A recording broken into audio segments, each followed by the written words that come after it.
नमस्कार, सादर प्रणाम। मैं डॉक्टर ओपी मिश्रा, द संकेत लाइव से।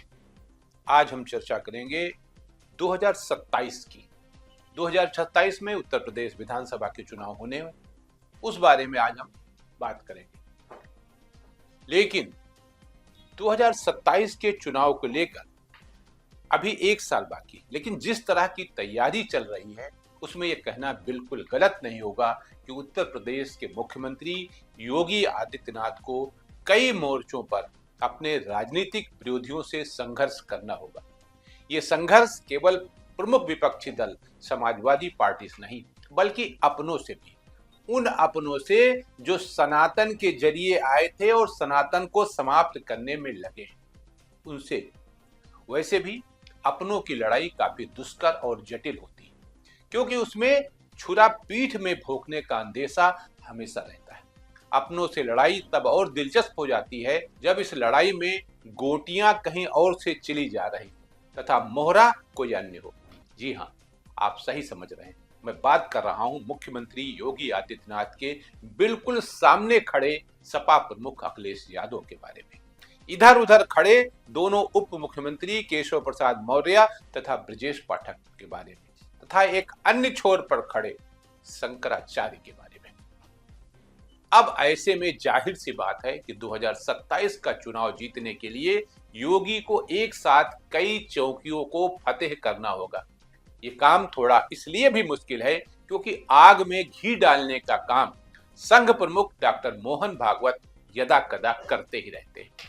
कभी वे कहते हैं कि हिंदुओं को 3 बच्चे पैदा करना चाहिए, कभी कहते हैं यूजीसी कानून का पालन सभी को करना चाहिए, कभी कहते हैं कि जब तक समाज में भेदभाव है तब तक आरक्षण जारी रहना चाहिए। अब जाहिर सी बात है कि समाज का भेदभाव कोई भी राजनीतिक दल, चाहे वो भाजपा ही क्यों न हो, कभी खत्म नहीं होने देंगे। क्योंकि अगर समाज का भेदभाव खत्म हो जाएगा तो जो जातिवाद के नाम पे वोट मिलता है वो क्या होगा। जब भेदभाव खत्म नहीं होगा तो आरक्षण भी खत्म नहीं होगा। ये ध्रुव सत्य है। डॉक्टर मोहन भागवत के इन बयानों से उत्तर प्रदेश का सवर्ण समाज, जिसे भाजपा का वोट बैंक माना जाता है, वो काफी आक्रोशित है। उसे लगता है कि भाजपा तथा संघ दोनों सवर्णों को अपना जर खरीद गुलाम समझती है। अगर सवर्ण समाज का यूजीसी तथा आरक्षण पर गुस्सा इसी पैमाने पर रहा तथा सनातन पर जो उसका क्रोध है वो इसी तरह रहा तो भाजपा का नुकसान होना तय है। क्योंकि सनातन को लेकर जो सवर्ण समाज है या जो हिंदू समाज है वो नहीं लड़ रहा है, लड़ रहे हैं नेता, साधु सन्यासी। ये वही साधु सन्यासी हैं जिनके बूते पर आपने सनातन के जरिए सरकार बनाई थी, अब वही आपको कमजोर करने में लगे। ये नुकसान भाजपा किस तरह पूरी करेगी कहना मुश्किल है। वैसे भी योगी आदित्यनाथ के मुख्यमंत्री बनने के बाद भाजपा को कोई राजनीतिक फायदा नहीं हुआ। 2019 के लोकसभा चुनाव में भाजपा को 62 सीटें मिली, लेकिन 24 में सीटें घटकर 33 रह गईं। इसी बात को हवा देने का काम बीजेपी का इनर सर्कल कर रहा है, और जिसमें कभी कभी संघ प्रमुख तथा कभी कभी पुलिस प्रशासन घी डालने का काम करता है। घी डालने का जिक्र मैंने इसलिए किया क्योंकि प्रयागराज में स्वामी अवधेश्वरानंद के साथ जो कृत्य पुलिस प्रशासन ने किया और अब भी जो हो रहा है उनके साथ, उसको लेकर सनातन के अनुयायियों तथा हिंदुत्व समर्थकों में क्षोभ और आक्रोश दोनों है। लेकिन चूंकि सरकार अब उनके अस्तित्व को ही खत्म कर देने पर तुल गई है, ऐसे में देखना होगा कि ये क्षोभ और आक्रोश कितने दिनों तक रहता है और कितना नुकसान करता है। सनातन का कितना नुकसान होना है ये आने वाला समय बताएगा। 2027 के चुनाव बनेंगे। वैसे जिस तरह की संभावनाएं बन रही हैं उसके मुताबिक शंकराचार्य जी की गिरफ्तारी 11 मार्च से पहले तय है। इसमें एक तो सरकार 11 मार्च को होने वाले आयोजन को पलीता लगा देगी और सनह सनह एक नए शंकराचार्य को प्रस्तुत कर देगी। वो शंकराचार्य स्वामी रामभद्राचार्य की सोच का होगा। वैसे भी संघ परिवार तथा भाजपा समाज को बांटने का कोई मौका नहीं छोड़ रही। अब शंकराचार्यों को भी बांट दिया गया है और बता दिया गया है कि सरकार की हाँ में हाँ मिलाने वाला ही अपने को शंकराचार्य लिख सकता है। इस तरह शंकराचार्य अभिमुक्तानंद की वो मुहिम भी कमजोर हो जाएगी, जिसमें उन्होंने एक प्रेस नोट जारी करके बताया था कि पश्चिम बंगाल ने गोवंशों की संख्या 15.18% बढ़ गई है और उत्तर प्रदेश में गोवंशों की संख्या 3.93% कम हो गई। इतना ही नहीं, जितना मांस बाहर भेजा जाता है उसमें उत्तर प्रदेश का हिस्सा 43% है। यहाँ ये जानना आवश्यक है कि शंकराचार्य अभिमुक्तेश्वरानंद के खिलाफ कोर्ट के आदेश पर प्रयागराज पुलिस ने एफआईआर दर्ज कर ली। पुलिस ने इस मामले में उनके शिष्य मुक्तानंद ब्रह्मचारी को भी नामजद किया है, जबकि 2-3 अज्ञात लोगों को आरोपी बनाया गया है।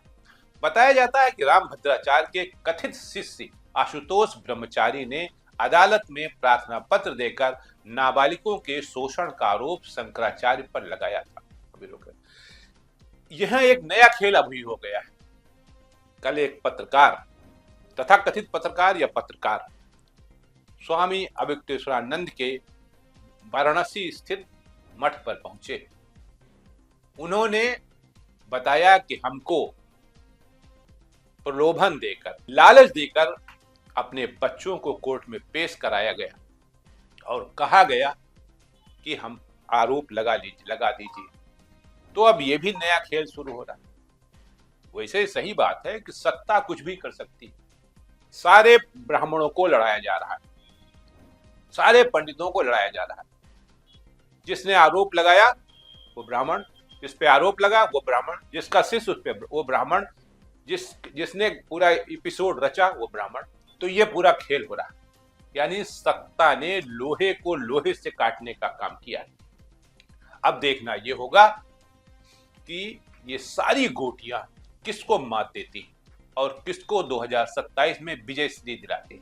वैसे भाजपा तथा संघ परिवार का सारा फोकस पीडीए के पी यानी पिछड़ा वर्ग पर है और इसके लिए वो किसी भी हद तक जा सकते हैं। उत्तर प्रदेश के मुख्यमंत्री योगी आदित्यनाथ की नजर इस समय शतरंज की प्रत्येक गोटी पर है। कब किस गोटी को कहां गिराना है ये शायद वो अच्छे से जानते हैं। तभी तो वो खामोशी से सभी की चालों को देख रहे हैं और अपनी लोकप्रियता को देश से बाहर जाकर भी बता रहे हैं। ये सही है कि 2027 का चुनाव उनके लिए इतना आसान नहीं, क्योंकि लड़ाई कई मोर्चों पर है, लेकिन उन्हें परास्त करना भी इतना आसान नहीं। किसी ने सच ही कहा है, दिल्ली से लखनऊ की हमेशा ठनी रही, दिल्ली से लखनऊ की हमेशा ठनी रही। दोनों के मिजाज अलग अलग, दोनों के मिजाज अलग अलग हैं।